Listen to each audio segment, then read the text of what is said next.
There's some fathers that would rather go without, work in the rain, work in the cold, work in the snow, to make sure that, watch this, the seed that they brought in the earth realm won't go hungry and won't go like. I know, and then there's some people that say, yeah, but there's some daddies, they deadbeats. That might be. But at the same time, God gave somebody some influence in your life that could take the space of a deadbeat dad. They might not came in the form of a man, but they had a mother. They had an aunt, they had a cousin, they had somebody that wanted to see you in your best life. I said, help me to understand what you're saying. See, we have this thing in the earth realm called child support.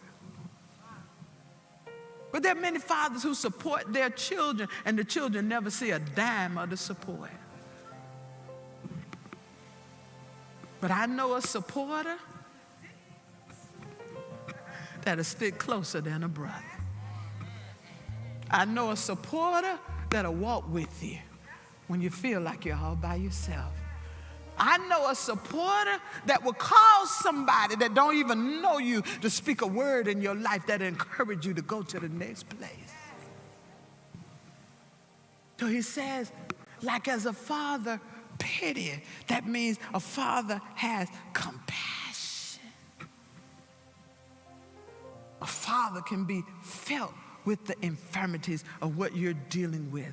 Watch this, and I'm not necessarily talking about a natural father, but I came to tell somebody today, whatever daddy didn't do, there was a God that was looking out for you. And that father that you didn't know was pitying you. So when you didn't get what you needed from your earthly father, he says, I got you.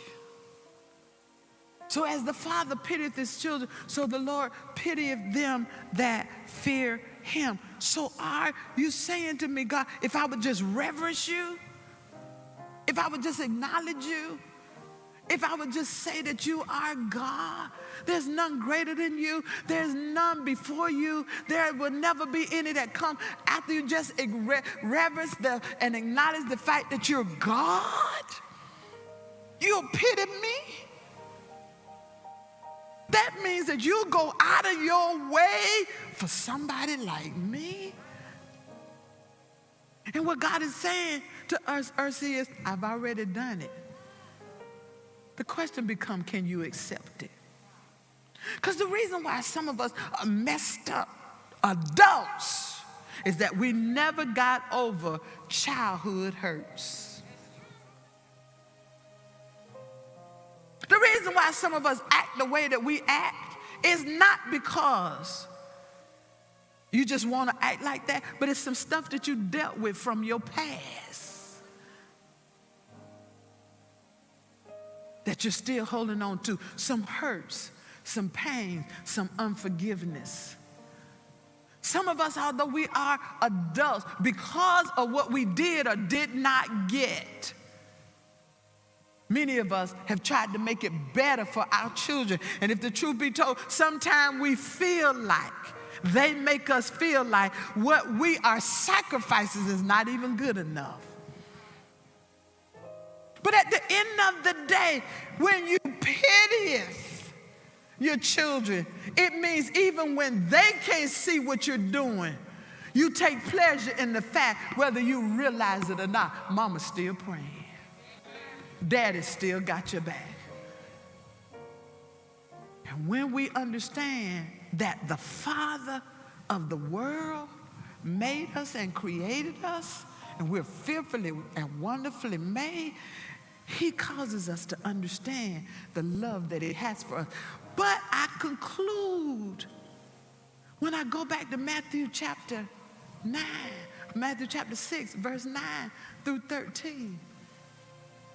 He says to the disciples, he says, I love you so much that I want to give you authority in the earth realm, but that's not all I have for you. I want you to do good in the earth realm. And while you're down here, I want you to know that you're not by yourself. Because watch this. Wherever you walk, I'm with you. Wherever your big feet shall try to land, I got you.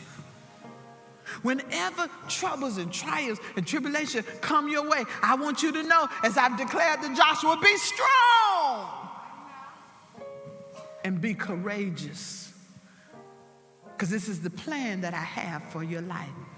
And while you're going through, in the good times, in the bad times, in the time of indecisiveness, in the time of trouble, in the time of turmoil, in the time of struggle, just know you have a Father